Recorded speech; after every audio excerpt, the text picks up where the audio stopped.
Hostal. Adquirido por el Ayuntamiento a finales del año 2019, se trata sin duda de otro de los espacios que más simpatía y añoranza despiertan los ciudadanos de Paterna.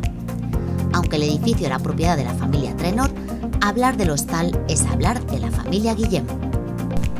Durante 4 generaciones fue el hogar de esta popular familia dedicada al oficio de carretero.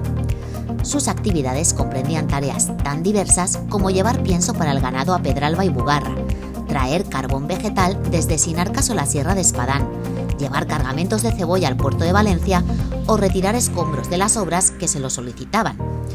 Estos productos que acercaban hasta Paterna eran luego vendidos al detalle en su casa al resto de vecinos. ¿Por qué entonces se le denominaba hostal a este espacio si realmente no disponía de habitaciones para alquilar? La respuesta la encontramos en que este lugar se convirtió progresivamente en el punto de reunión de todos estos carreteros trajinantes que traían mercancías a Paterna. Su ubicación en un espacio amplio como era la plaza permitía a todos estos carreteros que tenían que hacer noche fuera de sus casas poder alimentar a sus animales en un lugar adecuado y poder pernoctar junto a su carro y sus pertenencias, ya fuese en el interior de la casa o fuera de ella. La llegada de la motorización a la mayoría de la población se produjo en los años 60 aproximadamente. Este factor hizo que la gran mayoría de los carros de Paterna desapareciesen progresivamente.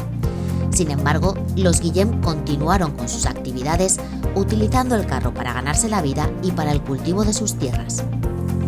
Mención especial tenemos que hacer a Manolo el Gallo, quien mantuvo esta tradición familiar hasta el último momento. Pasar por delante del hostal y poder observar cómo preparaban todos los aparejos para el caballo y el carro era un regalo para la vista que no dejaba indiferentes a los transeúntes. Fue el último carretero del Hostal y de Paterna.